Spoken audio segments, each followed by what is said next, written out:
Have you ever wondered what someone does when the world goes quiet, when the lights are off, and when there is no one left to impress? Not what they show, not what they post, not what they pretend to feel, but what they really do in those long, honest minutes before sleep takes over. That question matters more than most people think, because the night has a strange way of pulling the truth out of us. In the daytime, we are busy. We are loud. We are distracted. We move from one task to another and call it strength. But at night, there is no noise to hide behind. There is only the mind and the things the mind refuses to forget. Think about this for a moment. Every strong mask gets heavy after sunset. Every role gets tiring. Every story we tell ourselves starts to crack when we are alone with our thoughts. The human brain is not built to run forever. It is built to remember. It is built to replay. It is built to search for meaning in silence. And that is why the night is so powerful. It is not just the end of the day. It is a mirror. It shows us what we try to avoid when the sun is up. Some people run from feelings. Some people hide behind distance. Some people act like they do not care. They look calm. They look controlled. They look untouchable. But psychology teaches us something very simple and very uncomfortable. What we avoid in the day, we meet at night. You can escape people. You can escape conversations. You can even escape places. But you cannot escape your own mind. And when the room is quiet, and the phone is face down, and the world is finally still, the truth starts to speak. Here is the part most people never think about. The strongest emotions do not show up when life is loud. They show up when life is silent. That is when memories walk in without asking. That is when old words come back with new weight. That is when faces appear in the dark like unfinished sentences. The brain does not care about your pride. It does not care about your plans. It cares about what is unresolved. It cares about what still has emotional energy attached to it. And it will bring it back again and again until you face it. This is not weakness. This is how the human mind works. The mind is a problem-solving machine. It keeps open files open. It keeps emotional doors unlocked until something changes. That is why some thoughts only visit you at night. That is why some names feel louder in silence. That is why some feelings get stronger when you stop moving. The quiet is not empty. The quiet is honest. And here is the real reason you should keep watching until the end. Because when you understand what really happens in those silent hours, you stop taking distance personally. You stop guessing. You stop chasing signs. You start seeing patterns. You start seeing behavior for what it really is. And more importantly, you start seeing your own power in a completely different way. This video is not about blaming anyone. It is not about judging anyone. It is about understanding the hidden side of human behavior. The part nobody posts, the part nobody admits, the part that only shows up when the lights go out. When you understand that part, you stop feeling confused. You stop feeling small. You stop waiting for proof from people who are still fighting their own mind. So ask yourself this as we begin. What does a person do when they miss someone but are afraid to feel it? What does the mind do when the heart is not allowed to speak? The answers might surprise you. And if you stay with this until the end, you will not just understand them better, you will understand yourself better too. If you stayed with that question, you already felt something shift. Because once you accept that silence tells the truth, you start noticing how much effort people put into hiding during the day. In daylight, everything looks controlled. Words are measured, reactions are filtered, distance is dressed up as strength. Calm is used like armor. The human mind is very good at building a version of itself that looks unbreakable from the outside. And for someone who avoids closeness, that version becomes a full-time job. During the day, there is noise, messages, work, movement, distractions that make it easy to stay in control. Control feels safe, control feels clean, control feels like power. So they keep their tone steady. They keep their answers short. They keep their emotions locked behind habits that took years to build. To the world, it looks like confidence. It looks like independence. It looks like they do not need anyone. But psychology teaches us that what looks like strength is often just well-practiced protection. Protection from what? From feeling too much. From needing too much. From remembering what it felt like to want something and lose it. The brain learns fast. If closeness once brought pain, the brain does not forget. It builds rules. Do not get too close. Do not depend too much. Do not show too much. Over time, these rules stop feeling like fear and start feeling like personality. And that is how distance becomes normal. That is how silence becomes a habit. That is how someone can look perfectly fine while carrying a quiet war inside. In public, everything is managed. A smile here, a joke there, a calm reply that keeps things shallow and safe. They are not lying to others as much as they are negotiating with themselves. Every small interaction is a balance between wanting to connect and wanting to stay protected. The mind says, stay back. The heart says, move closer. And the habit usually wins because habits feel safer than hope. This is the part most people misunderstand. Avoidance is not the absence of feeling. It is the fear of what feeling can do. It is not coldness. It is caution that has been repeated so many times it looks like indifference. When you see someone pull away, it is easy to think they do not care. But very often, the truth is more complicated. They care enough to be afraid of caring. They care enough to protect themselves from what that care might cost. During the day, that protection is easy to maintain. There is always something to focus on, something to fix, something to scroll, something to plan. The mind stays busy, and busy minds do not have to answer hard questions. Busy minds do not have to sit with old feelings. Busy minds do not have to admit that someone still matters. So the mask stays on, the role stays in place, the distance feels justified. But no mask is weightless. Every role takes energy. Every act of emotional control costs something. And the more you avoid, the more effort it takes to keep avoiding. This is not about right or wrong. It is about how the nervous system works. You can only suppress a signal for so long before it looks for another way out. You can only hold a door closed for so long before you start feeling what is pushing on the other side. Here is something important to understand. The brain does not erase emotional bonds just because you decide to be distant. It does not delete memory just because you choose silence. It stores. It waits. It watches. And it brings things back when you are least prepared to argue with them. That is why daytime distance is often followed by nighttime honesty.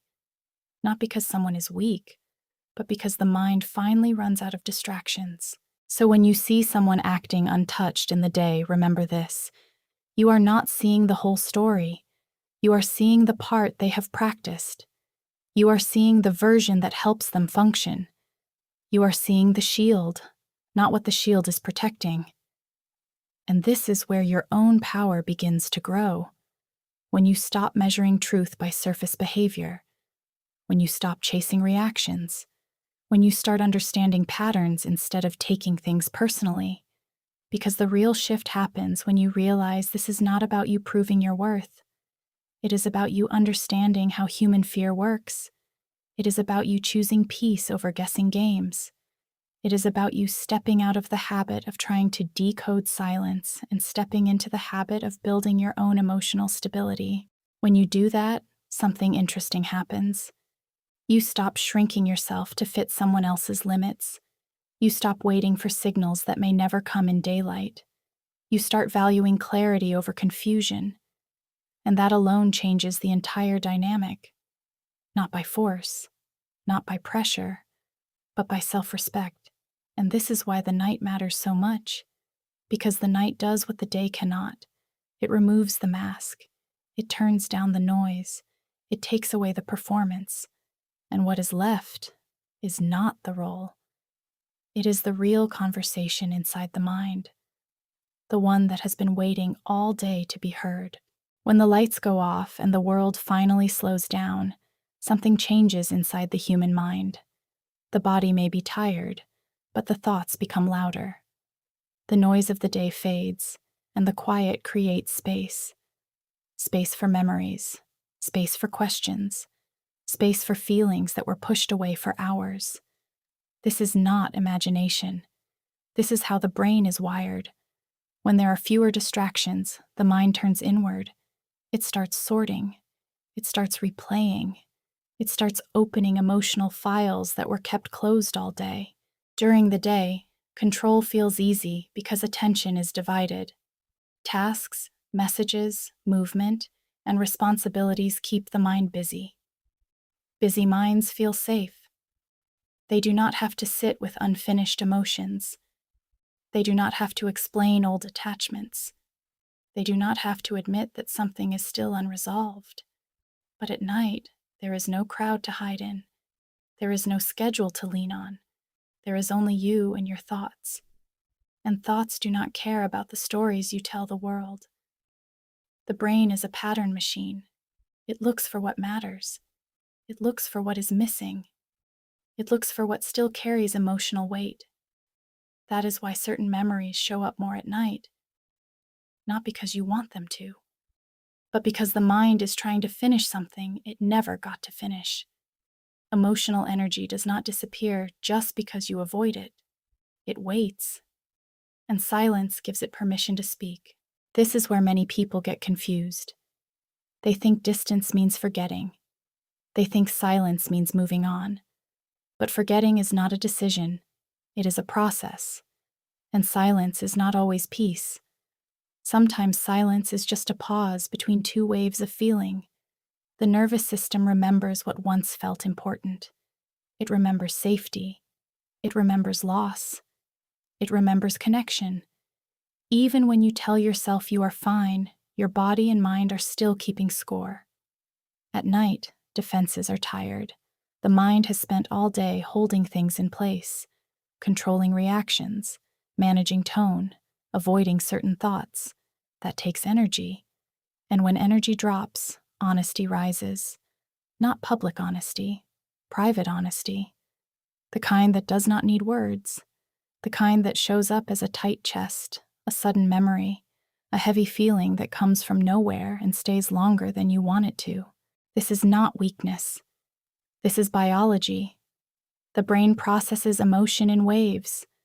Some waves are small and pass quickly. Others wait for the right moment.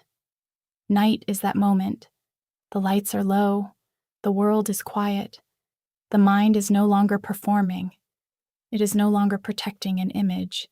It is simply trying to make sense of what still matters.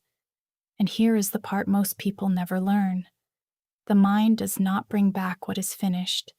It brings back what is unfinished. It brings back what still has meaning attached to it. It brings back what still has emotional charge. That is why some faces appear in memory more than others. That is why some names feel heavier in silence. That is why certain moments replay with new details you did not notice before. People who avoid closeness often think they are in control because they can manage their behavior. They can keep distance. They can keep things logical. They can keep feelings locked behind rules they learned long ago. But the mind does not follow those rules. The mind follows importance. The mind follows attachment. The mind follows what once felt safe or real or deep. And when the world goes quiet, the mind goes where the truth lives. This is why the night feels different. It is not just darker. It is more honest.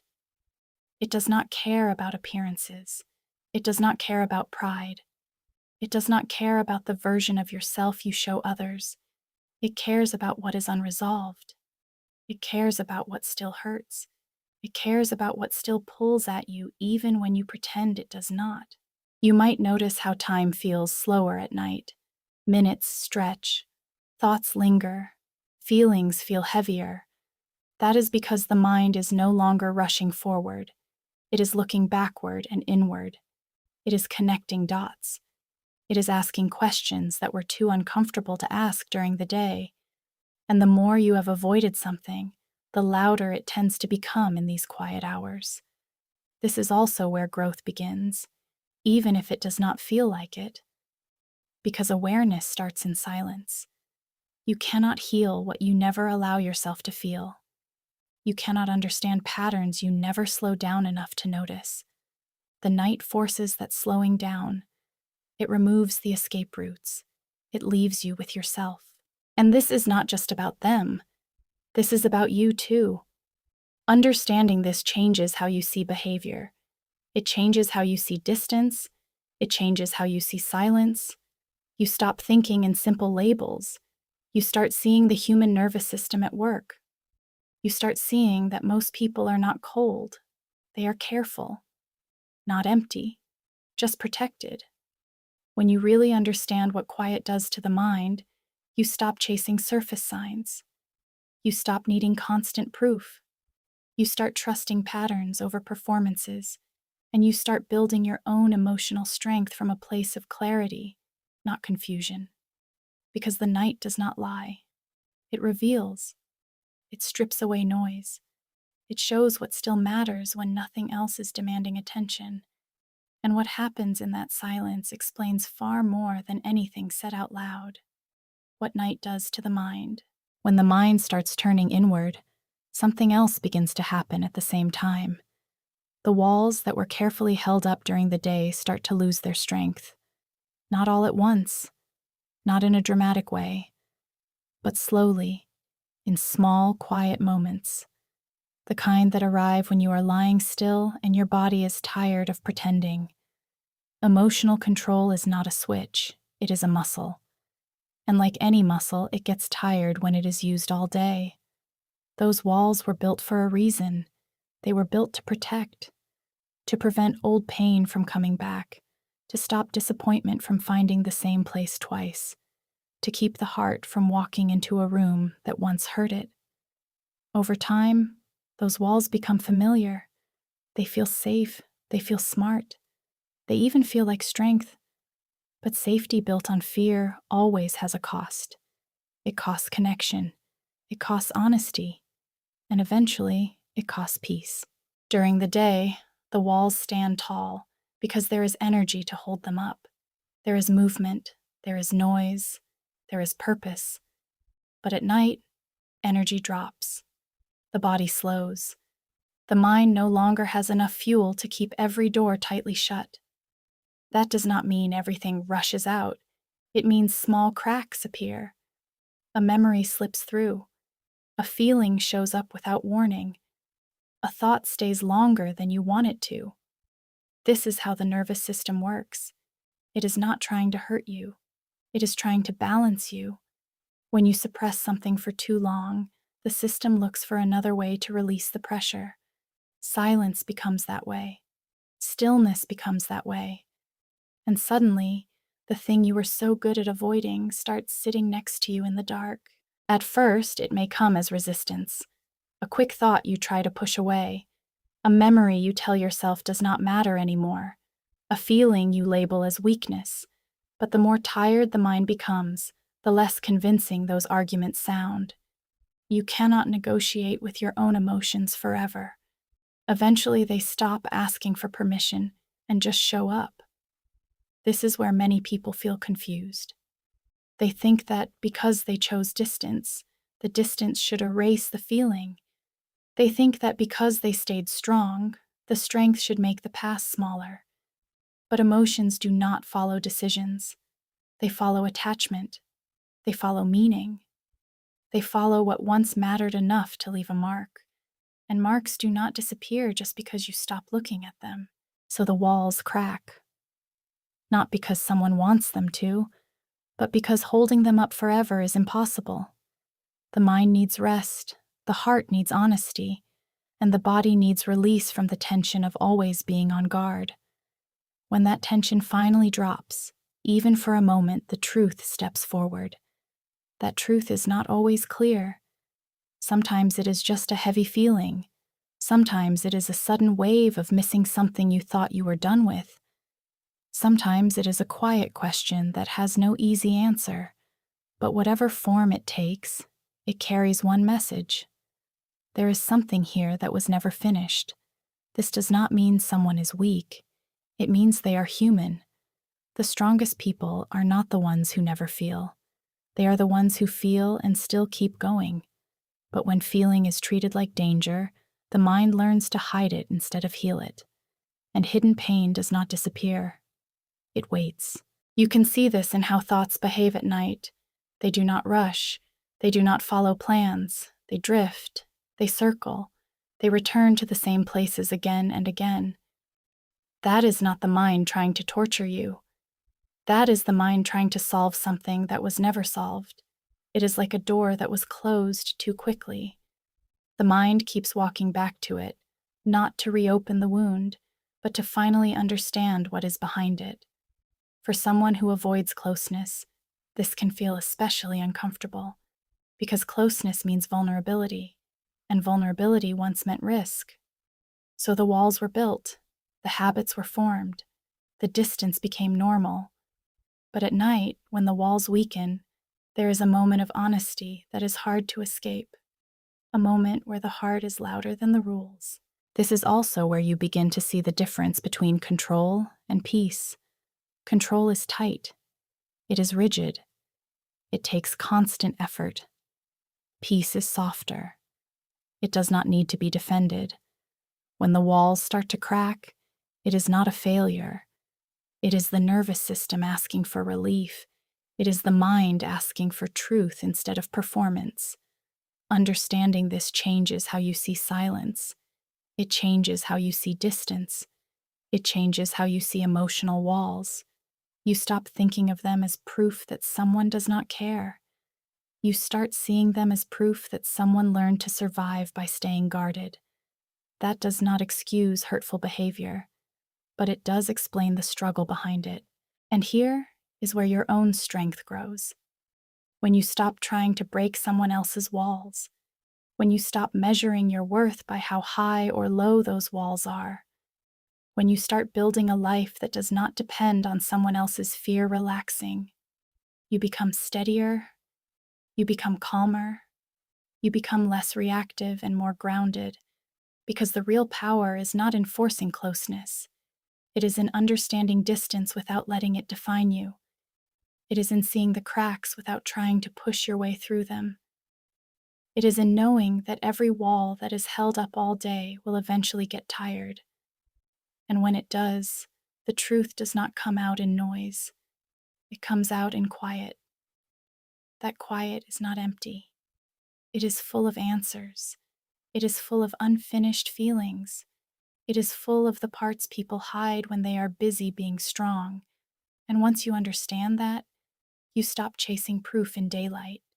You start respecting the deeper process that happens when everything slows down. And when those cracks appear, something very specific tends to follow. The mind does not move forward right away. It circles back. It replays. It returns to the same moments, the same words, the same small details that once felt ordinary, but now carry weight. This is not random. This is how the brain tries to make sense of unfinished emotional business. It does not look for new stories. It looks for familiar ones that still have questions inside them.